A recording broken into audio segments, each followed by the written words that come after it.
Na busca do desenvolvimento, estados brasileiros criam incentivos para atrair novas indústrias e investimentos em geral. A concorrência faz parte do jogo, mas com o passar dos anos, isso virou uma guerra fiscal. A disputa prejudica o país e é tema recorrente de discussões na área da economia.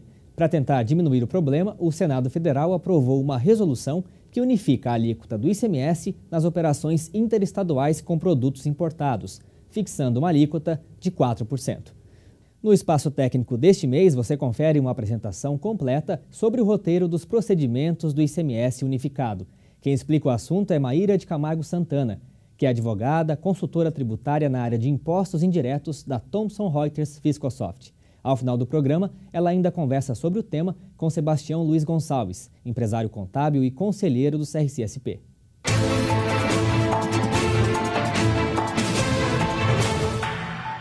Eu vou comentar um pouquinho a respeito da alíquota de 4%, que foi a proposta pelo Senado Federal por conta da guerra fiscal e no ano passado. Bom, primeira coisa, ela foi determinada pela resolução do Senado Federal, número 13, do ano de 2012, para tentar amenizar a questão da guerra fiscal entre os estados.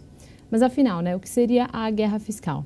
A guerra fiscal, ela surge a partir do momento em que a Lei Complementar número 24 de 1975 determinou que qualquer benefício fiscal concedido pelos entes federados, pelos estados e pelo Distrito Federal, ele deve ser, na verdade,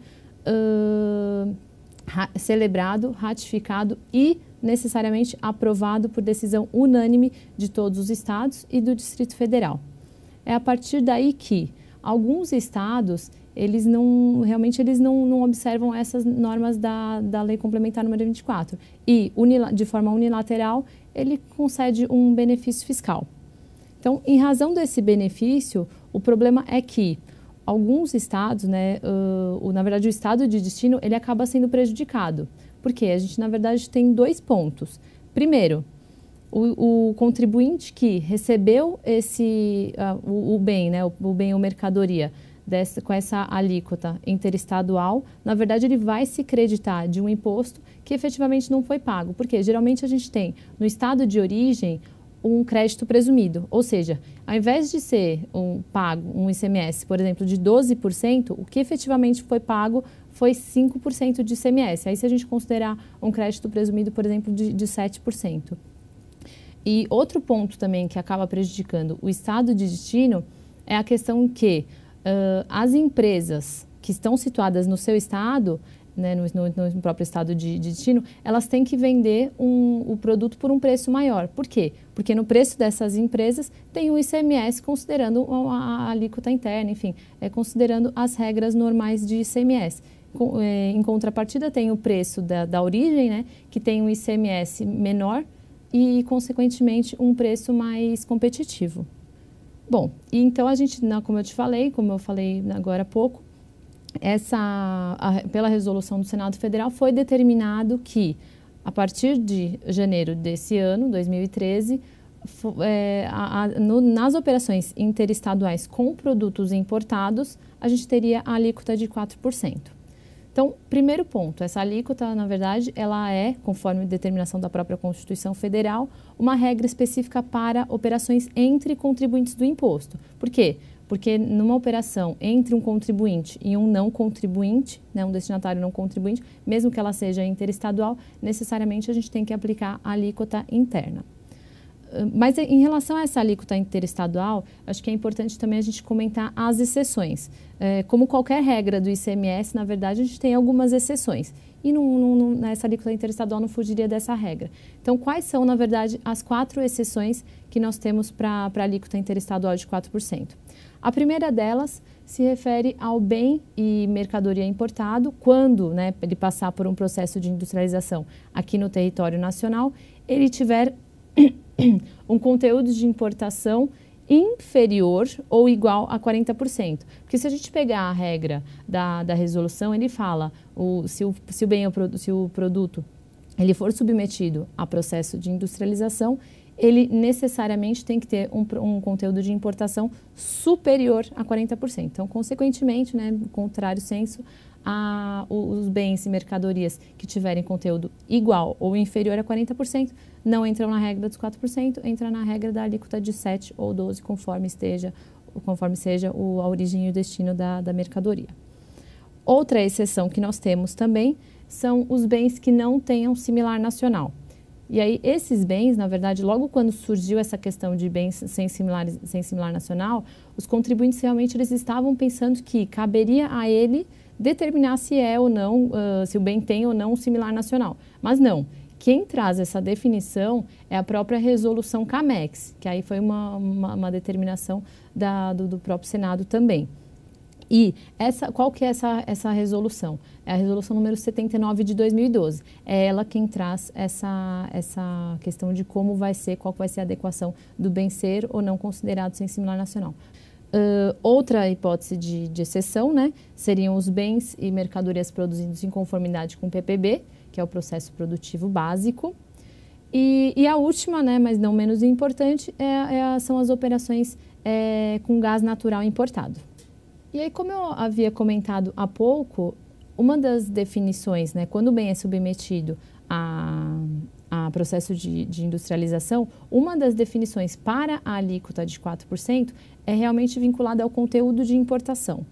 E o que seria, na verdade, esse conteúdo de importação? A regra determina que o conteúdo de importação é o percentual correspondente ao quociente entre o valor da parcela importada do exterior e o valor total da operação interestadual da mercadoria ou bem submetida ao processo de industrialização. Então, por definição da própria legislação, é assim que a gente vai considerar, assim que a gente vai fazer o cálculo do conteúdo de importação. E hoje a gente tem, na verdade, uma regra nova, né, que foi determinada pelo convênio número 38 do ano de 2013, que trouxe o esclarecimento que, quando a gente for calcular esse conteúdo de importação, os bens e mercadorias que estiverem naquelas exceções, naquelas 4, em uma daquelas 4 lá que nós comentamos agora, eles não vão ser considerados para fins do valor da parcela importada do exterior. Então, é uma regra recente que nós temos na legislação, mas ela realmente foi bastante esclarecedora, porque como na regra anterior a gente não tinha esse esclarecimento, realmente era uma hipótese que os contribuintes estavam tendo bastante dúvida em relação a isso, mas que agora com o convênio novo ela foi esclarecida. Outro esclarecimento trazido pelo convênio 38 também é a questão de como será, das questões dos valores, né? Como que eu vou considerar esses valores para fins de conceito do conteúdo de importação. Então, para fins de valor da parcela importada do exterior, nós temos 3 possibilidades. Primeiro, a primeira possibilidade é aquela se o próprio industrializador ele importar o bem. E aí, nesse caso, o valor que vai ser considerado como parcela importada do exterior vai ser o próprio valor aduaneiro, que a própria legislação traz essa regra, né? É o valor aduaneiro, que é o valor free on board, mais o valor de frete e seguro internacional. Outra possibilidade, né, que como eu falei, nós temos 3 possibilidades, são os bens adquiridos no mercado nacional, mas que não sejam submetidos a um processo de industrialização. Nesse caso, qual valor vai ser considerado para fins de valor da parcela importada do exterior? Nesse caso, o valor vai ser o próprio valor informado pelo remetente. E aí, desse valor, necessariamente, a gente tem que excluir o ICMS e o IPI. E, por último, né, a terceira hipótese seria o caso em que o produto importado, ele seja adquirido no próprio mercado nacional e ele tenha sido submetido a algum processo de industrialização aqui no Brasil. E aí também o valor, na verdade, é o valor que foi estabelecido pelo próprio remetente, né, o valor da operação do remetente, excluídos também o valor de ICMS e do IPI. Até para essa regrinha aqui de quando ele for submetido a um processo de industrialização, a gente tem algumas hipóteses que são um pouquinho mais específicas, mas que a gente também vai ver um pouquinho mais à frente. E por último, né, como consideração, como conceito do valor da parcela, do valor do conteúdo de importação, a gente tem também o valor total da saída interestadual, que se refere ao valor do bem ou mercadoria, né, na operação própria do remetente, e aí também a gente tem que excluir os valores de ICMS e de IPI. E aí, como eu havia comentado, quando o adquirente no mercado nacional, ele comprou um produto que tenha passado por um processo de industrialização aqui no mercado nacional, se eu for industrializar esse produto, na verdade eu preciso saber como é que eu vou considerar, quais valores eu devo considerar, porque na verdade eu vou ter que também calcular o meu conteúdo de importação. Então, para fins desse esclarecimento, nós temos 3 regras. E aí, quais seriam essas regras? Para fins de conteúdo de importação, a gente vai considerar como nacional quando o conteúdo de importação ele for de até 40%. Aí até a gente realmente entende como igual ou inferior a 40%. Então, vai ser nacional, ele não vai estar na minha parcela do conteúdo de importação, na parcela do valor importado. Outra possibilidade seria como 50% nacional e 50% importados. Nesse caso, esse caso ocorre quando o bem ele tenha um conteúdo de importação superior a 40%, porque ele entra na regra dos 4%, mas ele é inferior ou igual a 70%. E aí, nesse caso, então, para fins do meu cálculo, né, eu sendo industrializador, comprei no mercado interno, para fins do meu cálculo, eu vou considerar como 50% importado, 50% nacional. E o último caso, né, quando o conteúdo de importação ele for superior a 70%, aí eu vou considerar ele como sendo 100% importado, desculpe. Então, 100% importado, independente dele ter 71, 72, 80, 90, enfim, quanto for o conteúdo de importação dele, né, desde que superior a 70%, eu vou considerá-lo como sendo um produto importado. Mas, logicamente, né, como a gente sabe, o fisco ele quer fazer as verificações dele, ele quer saber como é que foi feito o cálculo, enfim, ele quer também ter um controle da atividade do contribuinte. Nesse sentido, para que ele verificasse o conteúdo de importação, foi estabelecida, a ficha de conteúdo de importação, que nada mais é do que a prestação, né? O contribuinte industrializador ele deve prestar a informação sobre o conteúdo de importação daquele produto que ele está vendendo. Então, o primeiro ponto aí que a gente tem que ressaltar é que quem deve entregar a ficha de conteúdo de importação é o próprio estabelecimento que industrializou aquele produto. Aí é importante também a gente comentar que essa ficha ela vai ser preenchida de forma individualizada por bem ou mercadorias produzidos e também utilizando o valor unitário, que aí a gente vai calcular pela média ponderada praticado no último período de apuração. A ficha ela vai ser entregue de forma mensal, então por conta do convênio 38, a determinação da lei é realmente que seja feita uma entrega mensal dessa ficha, mas existe uma dispensa, porque na verdade se não houver variação do conteúdo de importação que implique na alteração da alíquota, se não houver essa variação que tem esse impacto, realmente é dispensada a entrega mensal. Aí ele já entregou uma ficha em um período anterior, ele não precisa entregar novamente, ele realmente está dispensado. A informação permanece a mesma porque, na verdade, não tem impacto na alíquota interestadual. Bom, mas o que deve constar na FCI, né? Quais são as informações que devem constar na ficha de conteúdo de importação? São realmente as informações vinculadas ao conteúdo de importação, para que, como a gente falou, fique claro se o conteúdo de importação ele foi calculado de forma correta e para o contribuinte comprovar a forma que foi calculado esse conteúdo de importação e para comprovar se realmente a atividade dele está de acordo com a própria legislação fiscal. Então, quais são as informações que devem constar?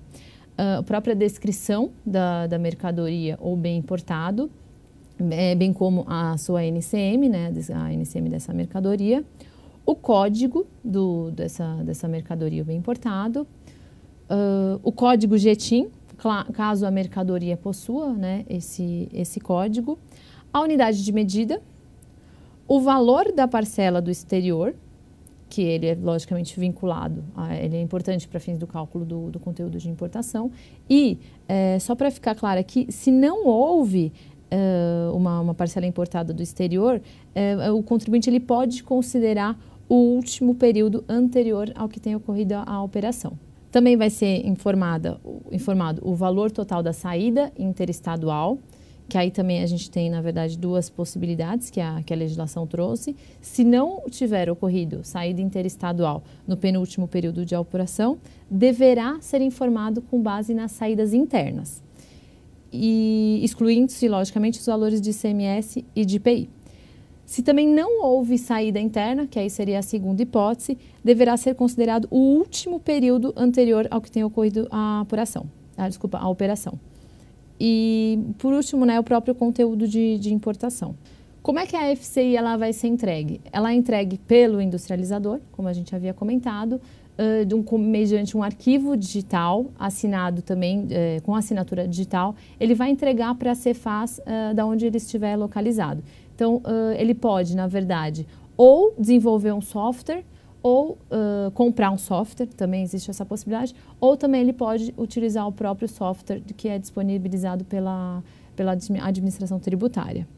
Só é importante também lembrar que, em relação à entrega da FCI, a recepção da FCI, na verdade, ela não implica na aceitação das informações que foram... Na verdade, o fisco aceita as informações, logicamente, mas não implica na veracidade e legitimidade das informações que foram prestadas. Então, realmente, essa regra ela também fica clara na legislação. E também, como a gente tem, na verdade, a FCI, além da FCI, foi também estabelecida, por conta dessa nova regra da alíquota de 4%, foi estabelecida que os contribuintes, eles tragam, na verdade, informações na nota fiscal eletrônica. E aí, quais seriam essas informações?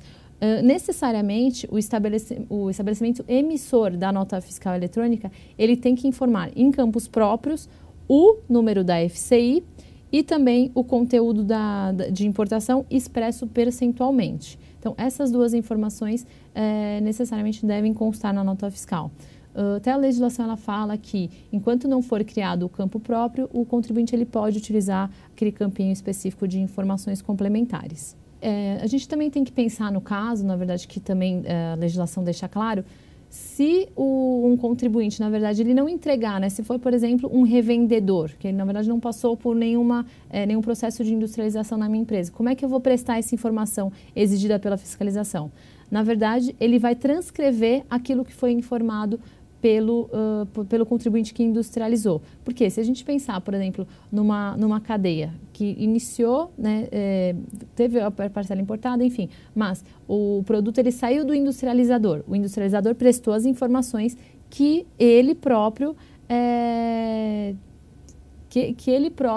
verificou, né, o ficha de importação, ficha de conteúdo de importação, que foi conforme a regra da própria entrega, né, vinculada à entrega para a Cefaz, e também o conteúdo de importação. Ele vai informar isso na nota. O contribuinte que adquiriu essa mercadoria dele e vai revender, vai prestar as mesmas informações que foram prestadas por ele, pelo fornecedor. E aí um terceiro, por exemplo, que fosse revender também essa mercadoria, ele também prestaria as mesmas informações do primeiro, porque na verdade ele também não vai industrializar. Em relação às informações da nota fiscal eletrônica, com essas mudanças da legislação, principalmente com essa questão de primeiro a gente ter um ajuste 19, que ele trazia os procedimentos, e depois a gente ter, na verdade, a publicação de um convênio 38, que também ele traz um procedimento, revogou o 19, a gente passa a ter as regras do convênio 38. Então, com essas alterações, na verdade, a alteração que foi bastante importante para os contribuintes era a questão vinculada à informação da nota fiscal eletrônica, que era exigida pelo ajuste 19, que hoje, como eu falei, ele foi revogado pelo ajuste 9. Então, o ajuste 19, ele realmente exigia que o contribuinte prestasse a informação sobre qual era o valor importado por ele. Então, quanto que ele havia pago na importação. E aí, revendendo, logicamente, a informação ficava sobre o lucro dele, ficava disponível para o cliente dele. Isso, na verdade, quando a gente pensa na prática comercial, ela realmente é inviável, porque não tem cabimento de eu importar um determinado produto por R$100, vender ele por 150 e o meu cliente saber que eu na verdade, importei ele por R$100. Então, na prática comercial, foi realmente, hoje a gente realmente tem esse ajuste que está em vias de ser revogado, né? Porque falta, na verdade, um detalhe jurídico aí, que é um ato declaratório, mas ele está praticamente para ser revogado. Então, a gente teve realmente essa situação que ela foi realmente bem importante para fins da concorrência. Outra informação também que foi bem importante é a questão de como o contribuinte deveria tratar o seu estoque.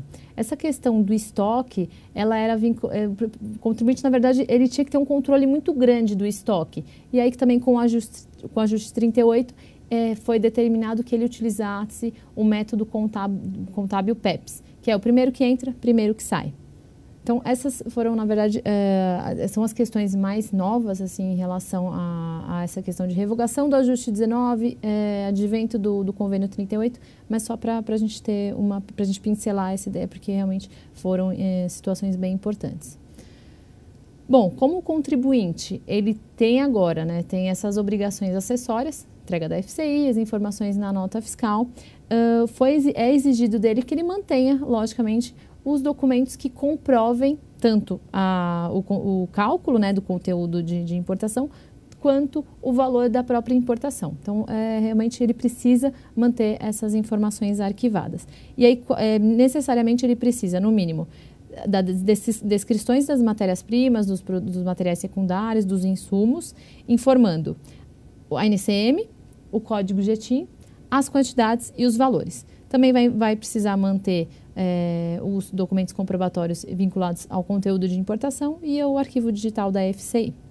E aí, como eu falei no comecinho da apresentação, a gente tem aquelas regras de mercadorias sem similar nacional, que são as regras de exceção, na verdade é uma das regras de exceção, que foi definido pela própria Resolução CAMEX número 79 do ano de 2012. E aí só uma informação que eu acho bem importante para que a gente deixe claro, é a questão de que a lista consolidada, ela está no próprio site da CAMEX, www.camex.gov.br. E aí a última parte da explicação é a questão de benefícios fiscais. Como ficariam os benefícios fiscais após essa regra da alíquota de 4%? Conforme foi determinado pelo convênio número 123 de 2013, não se aplica qualquer benefício fiscal em detrimento dessa questão da alíquota de 4%. Mas esse convênio, como qualquer regra do ICMS, ele traz algumas exceções. Quais seriam as duas exceções? Primeiro, se a carga tributária ela for menor do que 4%. Então, se for menor, você pode sim utilizar o benefício. E a segunda possibilidade é se esse benefício ele se refere à isenção do ICMS. Também seria uma possibilidade, ou seja, ficou estabelecido que não se acumula benefício fiscal anterior com a alíquota de 4%, desde que a carga tributária resultante fosse superior aos 4%. Então, quer dizer, se a carga tributária for superior aos 4%, ela não tem mais a aplicabilidade, o benefício não tem mais a aplicabilidade, prevalece a regra dos 4%. Então, eu queria agradecer vocês que participaram e que assistiram a essa apresentação e espero realmente que vocês tenham aproveitado ao máximo. Doutora Maíra, parabéns pela sua apresentação. Obrigada. E como é de praxe, as dúvidas sempre permanecem. Uma das dúvidas que eu fiquei aqui no caso é com o caso dos não contribuintes. Uhum. Imagina quando um destinatário não for contribuinte do ICMS, inclusive as empresas de construção civil. Qual alíquota devemos aplicar? 4% ou alíquota interna? Em relação a essa regra de 4%, ela é específica, ela é uma alíquota interestadual, que por conta da própria Constituição Federal, ela deve ser aplicada nas operações entre contribuintes. E, então, em regra, ela é uma operação, ela vai ser utilizada quando a gente tiver uma operação entre um contribuinte com destino a outro contribuinte. É até legal você ter colocado esse ponto das empresas de construção civil, porque alguns estados eles optam por deixar que as empresas que destinem mercadorias à empresa de construção civil, por mais que efetivamente elas não são contribuintes do ICMS, elas são contribuintes do ISS, os estados eles permitem que seja utilizada a alíquota interestadual, no caso também de 4%, né? Utilizar a alíquota interestadual 12, 7, 4%. Independente enfim, de ser construção civil, ou seja, qualquer consumidor final, esse estado especificamente está autorizando... Não, essa questão é específica para a construção civil. Essa construção civil. Isso, essa questão é específica para a construção civil. Quando for, por exemplo, um consumidor final, uma pessoa física, né, que é uma regra que é uma situação comum que nós temos também, aí necessariamente vai utilizar a alíquota interna. E aí, na verdade, a gente tem algumas exceções aí na legislação tributária, mas são casos mais isolados. Em regra, a alíquota interna, quando o destinatário for não contribuinte, e a alíquota interestadual, que aí entra essa regra dos 4%, quando o destinatário for contribuinte do imposto. Muito bem, muito claro. Outra questão é sobre os contribuintes que estão no regime de substituição tributária. Nesses casos aí, quando o contribuinte está na legislação tributária, como que nós devemos proceder para aplicar a alíquota? Como que é esse procedimento, vamos chamar assim? Ele está no regime tributária e o produto é de origem estrangeira. Como é que nós temos que fazer? Na verdade, se a gente pensar na substituição tributária em si, a gente não tem alteração nenhuma. Sim. Né? A substituição tributária, o contribuinte ele vai recolher o ICMS devido já por toda a cadeia, se a gente pensar na substituição para frente. E para fins do cálculo, na verdade, a gente não tem alteração. A única coisa que a gente tem, sim, alguns impactos, principalmente quando a gente fala de margem de valor de agregado e também por conta da dedução que a gente tem da operação própria. Então, a gente tem alguns impactos, mas efetivamente não existe mudança nenhuma. Quer dizer que a coisa está bem definida. Quando a ação tributária, já existe aquele IVA que você aplica e a alíquota do contribuinte mantém-se a regra normal, seria os 4%, que seria, então, ele vai aplicar, antes era 12%, agora com a unificação passa a ser 4% e nada altera, então, não. Exato. Assim. É que essa questão do IVA, como a gente tem o ajuste do IVA ou MVA, né, dependendo do estado, como a gente tem essa questão do ajuste, quando a gente ajusta uma carga de 12% para uma carga, por exemplo, interna de 18%, e a gente ajusta 4% para 18%, acaba elevando muito o IVA. Então, por isso que realmente esse seria o impacto, mas a alteração efetiva realmente não houve. Uma outra dúvida ficou sobre os benefícios fiscais existentes até então, antes da resolução do Senado, que já existiam alguns benefícios que dava aquela redução na base de cálculo, alguns ficaria até superior a 4% e outros inferior a 4%. Com essa nova legislação, como é que fica esses benefícios até então existentes? Prevalece os que estavam acima dos 4%, apesar que durante a sua fala você falou, mas eu fiquei com um pouco de dúvida. Os que estão acima prevalecem ou não prevalecem, os que estão abaixo se prevalecem. Eu gostaria que você desse mais uma abordagem sobre esse tema.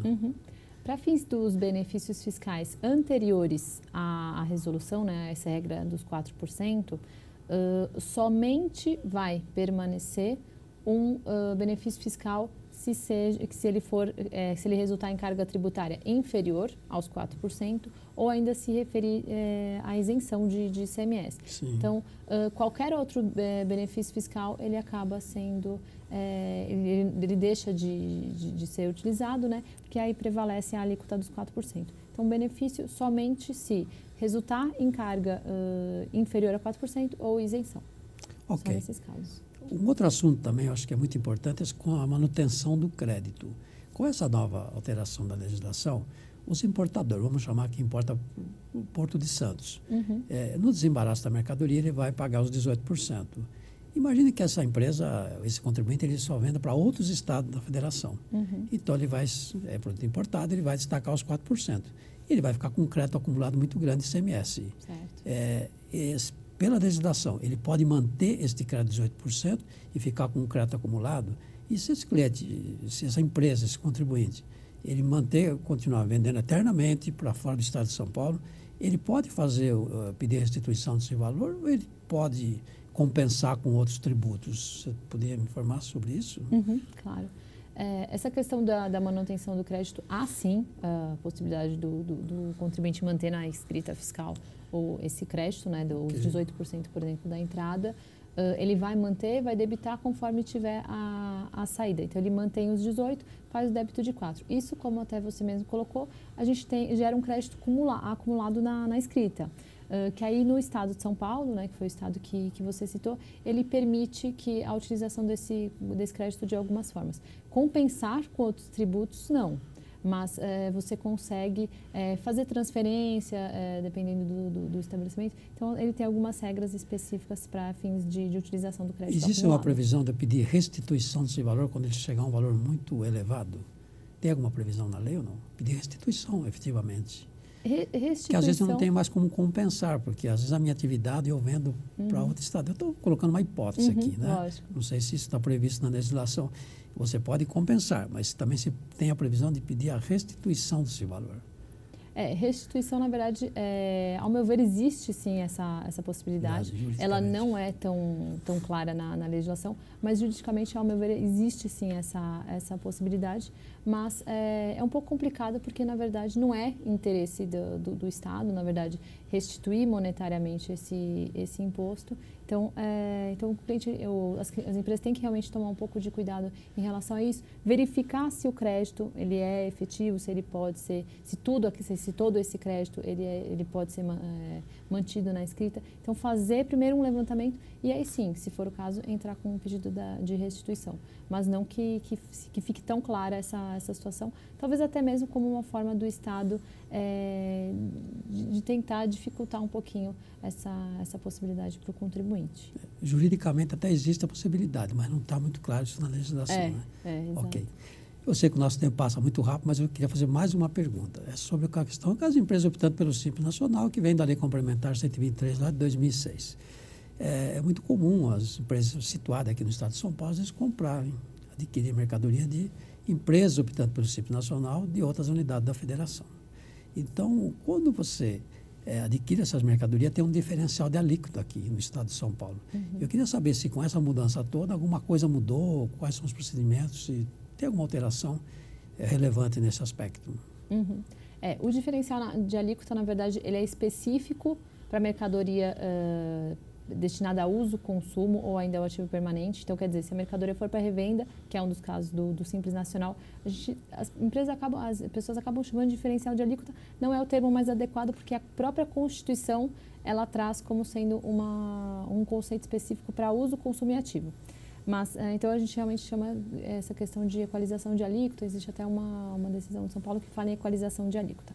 Mas, enfim, esse caso da regra dos 4%, a legislação paulista, ela até foi alterada no sentido de que, quando a mercadoria ela for importada, o contribuinte optante pelo Simples Nacional, ele faça a diferença de alíquotas, considerando a alíquota que foi aplicável na operação. Se ainda o remetente ele também for do Simples Nacional, vai ter que fazer uma análise. Se fosse um produto importado, considera os 4% e ele faz a diferença. Por exemplo, os 18% aqui em São Paulo, para os 4% da interestadual, ele vai recolher 14% de equalização da alíquota. Bom, doutora Maíra, infelizmente o tempo é muito curto. Eu quero agradecer à doutora Maíra por ter aceitado nosso convite e ter usado o nosso espaço técnico aqui. Em nome, então, do Conselho Regional de Contabilidade de São Paulo, eu agradeço a sua participação. Muito obrigado. O espaço técnico deste mês fica por aqui, agradecendo aos convidados pela participação. Continue ligado na TV CRC-SP e confira outras informações relevantes para o setor contábil. Obrigado pela audiência e até o próximo programa.